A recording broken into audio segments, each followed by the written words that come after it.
Hey everyone, welcome to the channel The Formula for Success and Wealth, where you'll learn how to build financial assets and live smart.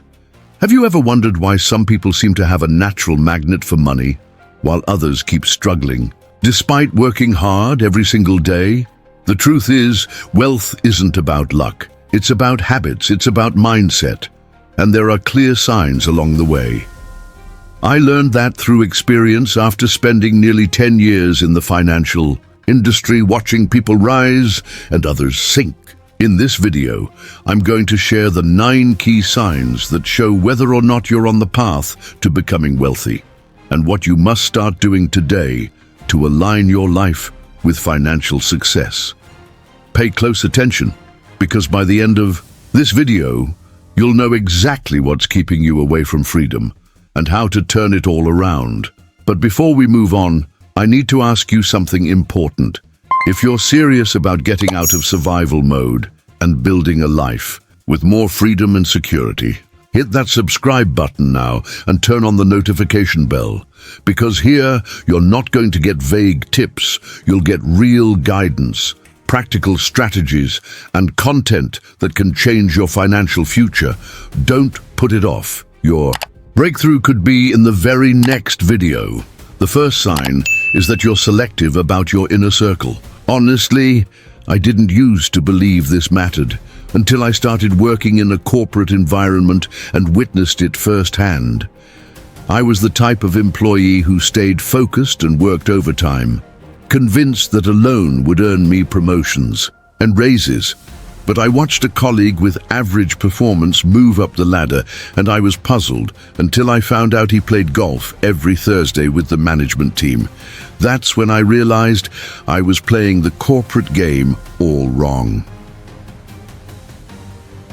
Wealthy people understand the power of surrounding themselves with the right contacts. Business ideas and deals are born on golf courses and over exclusive dinners. From the outside, these places may seem like elegant hangouts for the elite, but in reality, they're carefully crafted environments.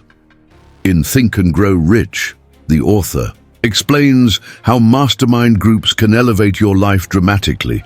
When you surround yourself with driven, success-focused individuals, prosperity becomes contagious. In these circles, building wealth isn't just a topic of discussion, it's an expectation. The group's drive fuels your own, and their habits become your habits. You no longer have to push yourself to think big. When everyone around you already does and keeps progressing, you naturally move in that same direction. To build your winning circle, start small. Look for local Facebook groups or networking events for business owners in your area. Or take the digital route by diving into Reddit communities like FIRE, Entrepreneurship, or other relevant forums.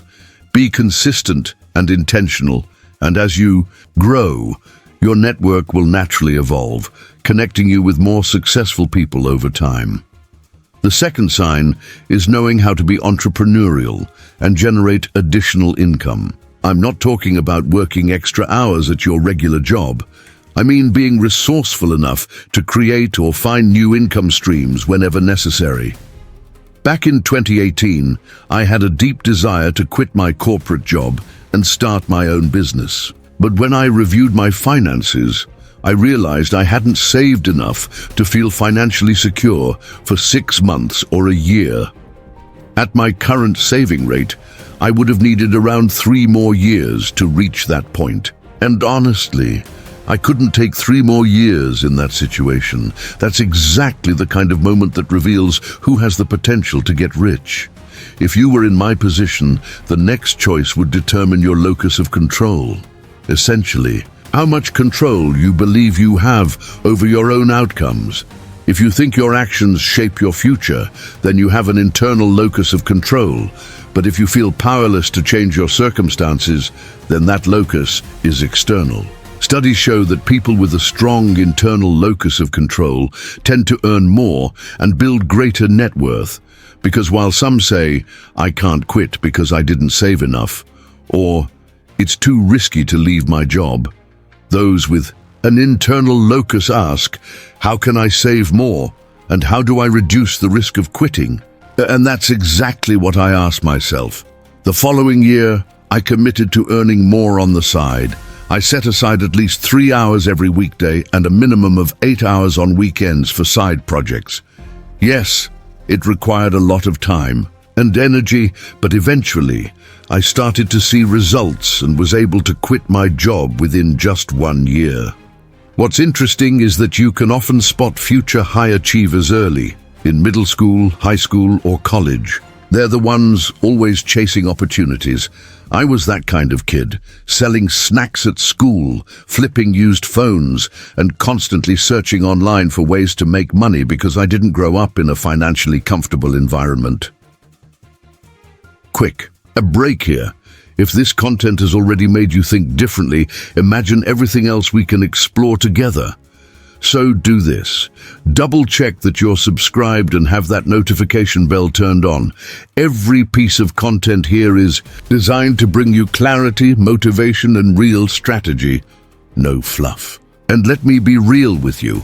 Missing the next videos could mean missing out on chances that won't come back. Don't sleep on this.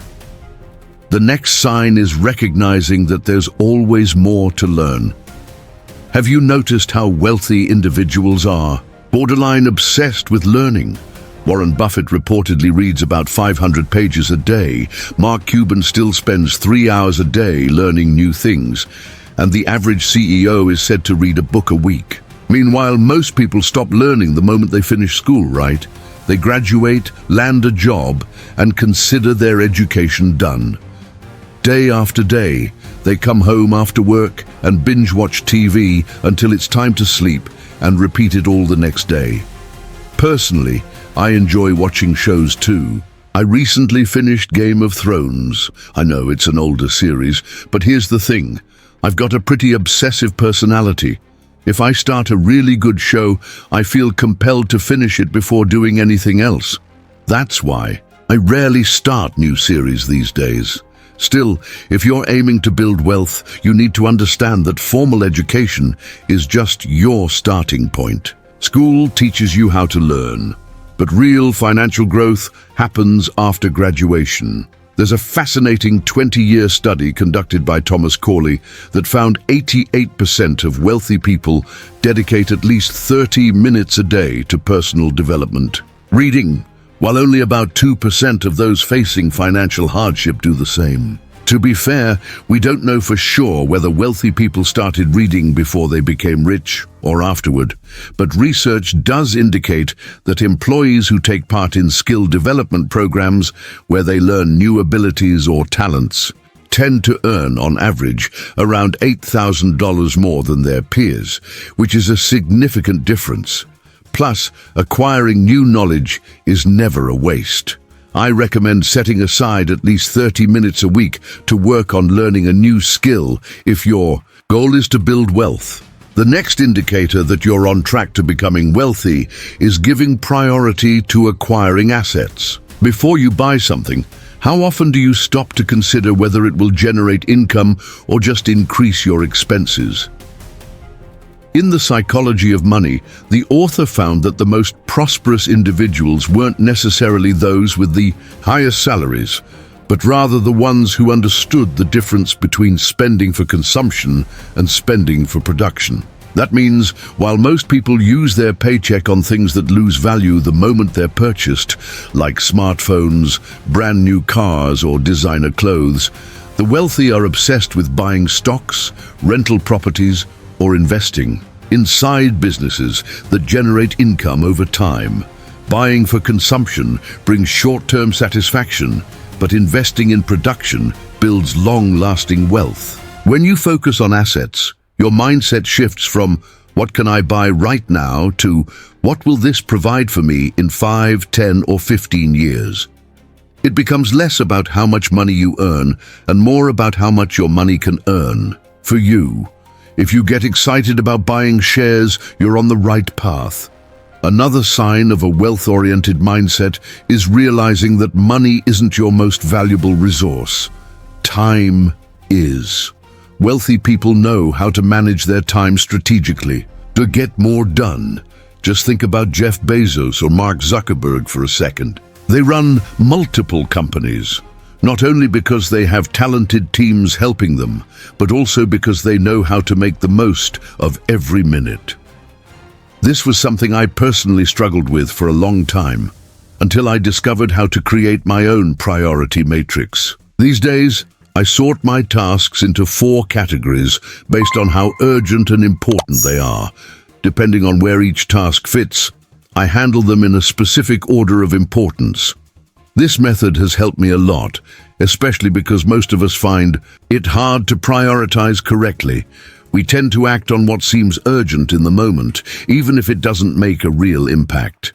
The matrix helps you focus first on what's truly important, instead of what just feels urgent.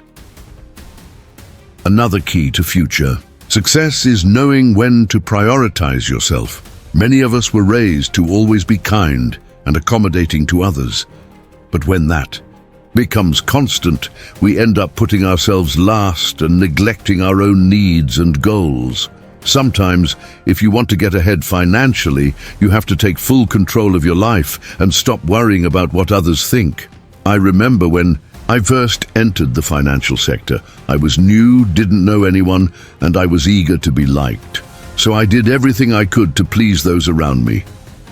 There was one colleague who had only been there a year longer than me. Technically, we were equals, but he kept asking me constantly to help him with his extra workload.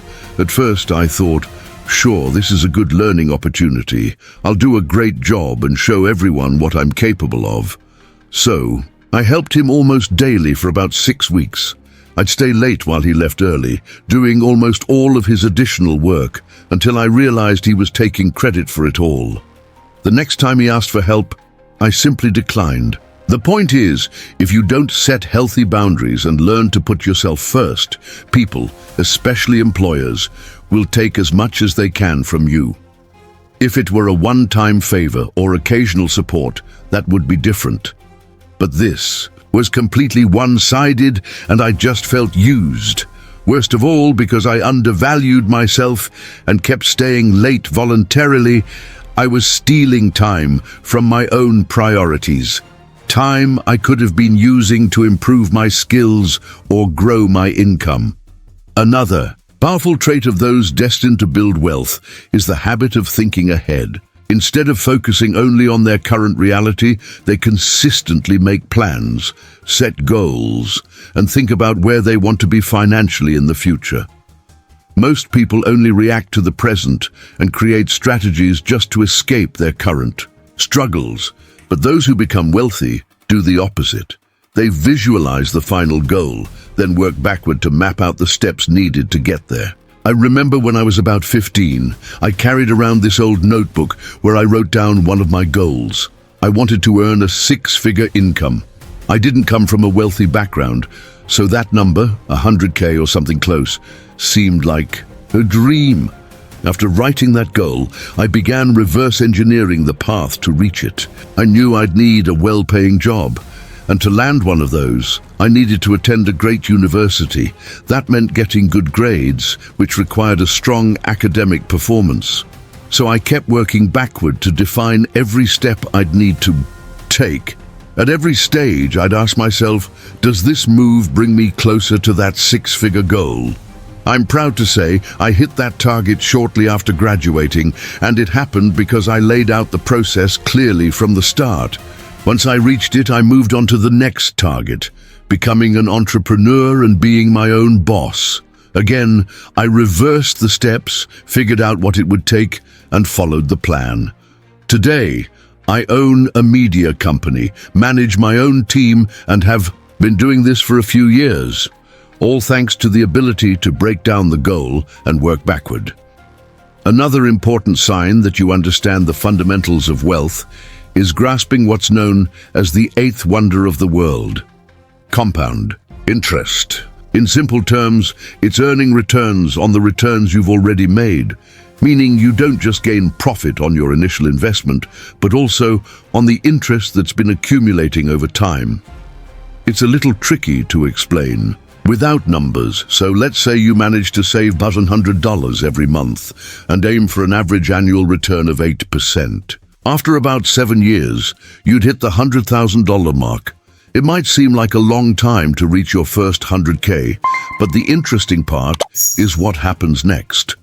The time it takes to hit the second 100K, reaching 200K, drops significantly when it comes to reaching your next $100,000. The time frame drops significantly. That's because now you're earning an 8% return, assuming the same rate, but on a much larger base. You're no longer just growing your savings, you're also compounding returns on the initial 100K already accumulated. As a result, reaching the next 100K takes less time, about 4 years. This means that thanks to compound interest, you'll need nearly half the time to hit your second 100K compared to how long it took you to get your first. And to reach your third milestone after that, you'll need just a little over 3 years. As time goes on, each new 100K milestone takes less and less time to achieve. By the time you reach your first million, adding another 100K takes just over a year. That's why compound interest is often called the eighth wonder of the world. Wealthy individuals understand how to leverage time to make their investments grow, which explains why roughly $81.5 billion of Warren Buffett's $84.5 billion net worth was built after he turned 65. Buffett is undoubtedly a brilliant investor, but what truly built the bulk of his fortune was simply investing consistently over time.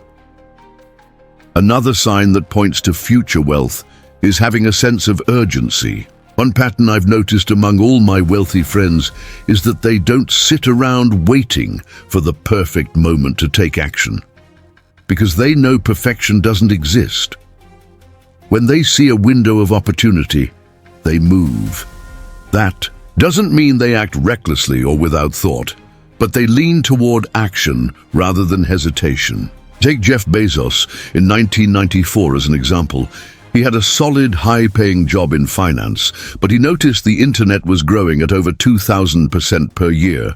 So he made a bold move. He quit his secure, well-compensated job and launched an online business, Amazon. Back then, it sold only books, but the growth was fast. Just a year later, in 1995, Amazon pulled in about $500,000 in sales. By 1997, they had surpassed $147 million when Barnes & Noble finally decided to enter the online space in that same year. It was already too late. Because Bezos acted while others hesitated, he turned what began as a simple virtual bookstore into the trillion-dollar empire it is today. And speaking of urgency, this brings me to something you need to start acknowledging. Even if you're giving your all to build wealth and accumulate assets, it might still feel like you're not doing enough. That may be because you're not following the right process when your paycheck lands in your account. If you're serious about becoming wealthy, I want you to click here and learn the 10 specific steps you need to take every time you get paid. If you recognized yourself in any of the signs we've talked about, that's already a clear indication that you're aiming higher. But awareness alone isn't enough. Wealth doesn't go to those who simply understand. It goes to those who take action. And if you're ready to speed things up and learn one of the smartest ways to generate strategic extra income, I invite you to take the next step. Click the link in the description and see how to turn airline miles into real cash, using a method that's already helped hundreds of people escape financial struggle and move toward financial independence.